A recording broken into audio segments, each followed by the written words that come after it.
Torej, današnja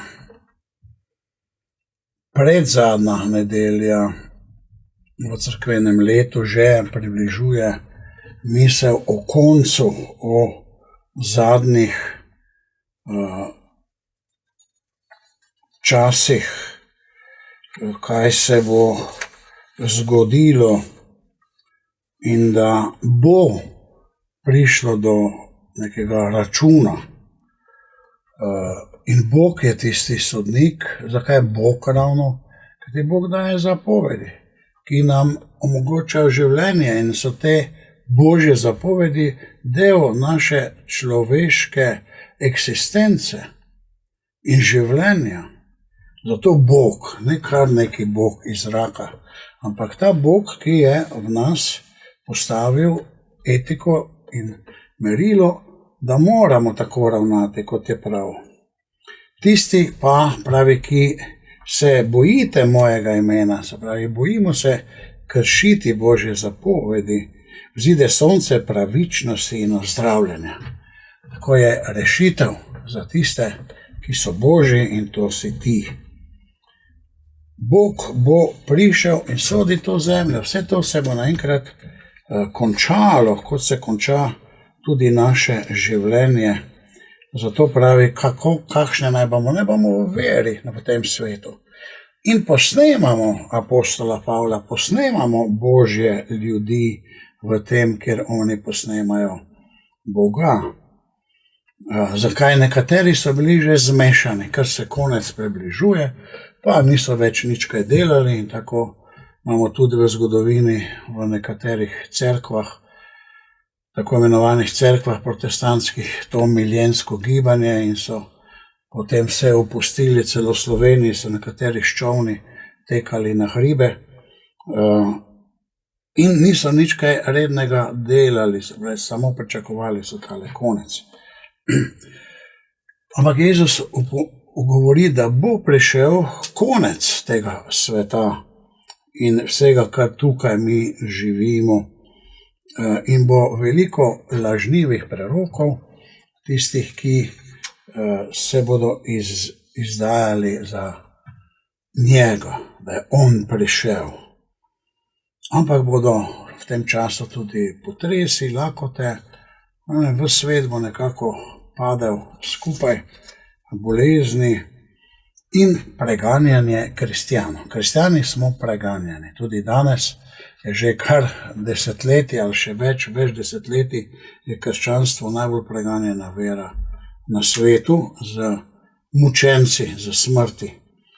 In danes nas že preganjajo. Nismo dobrodošli v Evropski uniji, kristjani, nismo dobrodošli v Združenih narodih, in Bog nam pa obljublja svojo pomoč kljub preganjanju in življenje in svojo pomoč, svoje modrosti od zgore.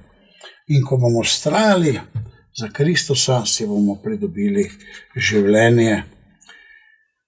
Življenje pridobili, ampak tudi naše osebno življenje se bo končalo in bomo šli na sodbo pred Gospoda. In danes je to dejstvo še posebej, ko razmišljamo pri nas aktualno, ko razmišljamo pri nas o evtanaziji. Vse te kulturo smrti, lahko rečemo, pa prihaja iz višjih naddržavnih centrov, ki želijo postaviti eno svetovno vlado in potem tudi ljudi, zbegati, jih zmesti, in prihaja vse te želje, da bi svetovno vlado lahko organizirali na šibkih ljudeh po tem prizadevanju, da bi sprejeli kulturo smrti in potem tudi druge načine življenja, ki pa so nasprotne Bogu. Zato je Bog tisti, ki je preganjan. Mi gremo proti koncu svojega življenja in ko umremo, takrat je tega sveta konec. Evtanazija je torej neki neka sugestija tudi, seveda izvira tudi iz resničnih situacij, sugestija, da bi kršili Božjo zapoved in da bi se tudi duhovno potem ujeli, da bi bili ker je duhovni boj vse skupaj pod oblastjo zla, v trpljenje, enako je nagovarjanje k splavu, da bi nas imel duh zla v oblasti.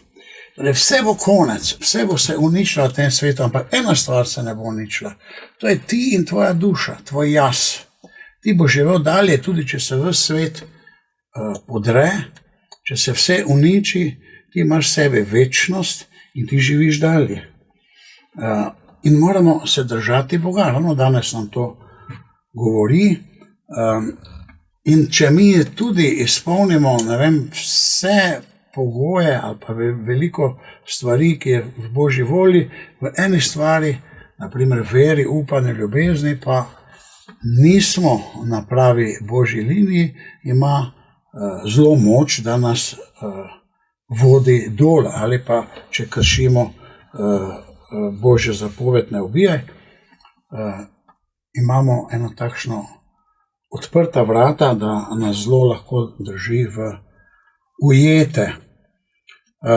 Evtanazija danes je predstavljena tako kot nekaj lepega, humanega, nekaj, kar nam omogoča lepo slovo z tega sveta, ampak je to laž v našem gledanju, kajti človek ima večno dušo.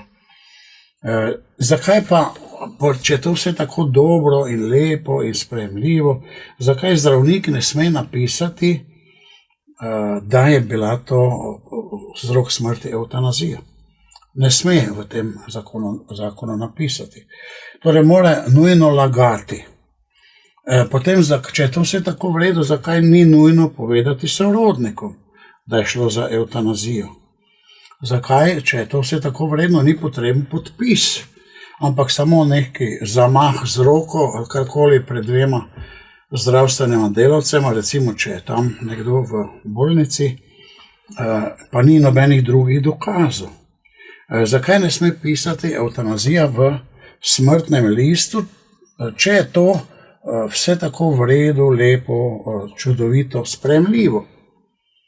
Zakaj, torej, če je tako lepa smrt, zakaj to ne bo v oglasih o smrti v medijih? Zakaj, če pa je to tako sprejemljivo, tako nekaj dobrega za nas vse? Zdravnik, ki je uveljavljal ugovor vesti, ne bo smel biti v nobeni komisiji, ki je potem naknadno ugotavlja, če je vse šlo po pravilih in zahtevanih procedurah. Torej, zavarovalnica tudi ne sme vedeti, problem je tudi denar, zavarovalnica ne sme vedeti vzrok smrti. Nekdo je, na primer, zavarovan in potem so možne tu manipulacije. Potem, ker je vse to tako odprto, so možna trgovina z organi. Vemo, da 76% vseh nadomestnih organov dobi Nizozemska iz evtanazije. Potem je tu lastnina in dedovanje. Če je vse to tako v redu, zakaj se ne naredi večja sigurnost, da ne more priti do nekega manipuliranja glede dediščine in podobno. Gre za to tudi, da, kar se tiče denarja, da država lahko ohrani socialno državo in potem se to daje denar drugim, slišimo 2300 evrov, 2500 evrov, 800 evrov takim, ki pa v bistvu samo slabijo naš narod in pa uničujejo na nek način našo kulturo. In pa še to je, ostaje več denarja za tistih, ki se grdo izražim, ki so pri koritu in imajo potem možnost karkoli vzeti. Gre za laž o lepoti tega dejanja. Namreč vem iz izkušnje, kakšne duhovne, duševne rane so imeli sorodniki ob samomoru nekoga, ki jih je tako zapustil, in je en takšen zgled tudi rana, večna rana, lahko rečemo, za otroke, za vnuke, za moža, ženo, v tej situaciji. Tako da je to duhovna bitka, vse, kar se med nami dogaja, in gre za našo dušo, ki je večna, ki bo vse to preživela. Potem nam pričujejo na tisoče in tisoče tistih, ki so doživeli klinično smrt, in se je potem to pokazalo, kar so oni tam delali. Enega smo imeli tudi pred kratkim na našem programu, da se je pokazalo za resnično tisto, kar je on doživel iz potem pogovora z tistimi, ki so bili v tistem času na zemlji. Torej gre za tvojo dušo, gre za tvojo večno življenje, gre za dobro ali zlo, zato se mi odločamo za dobro in imamo Božjo obljubo, da bo on vedno z nami in nas ščitil in za nas poskrbel.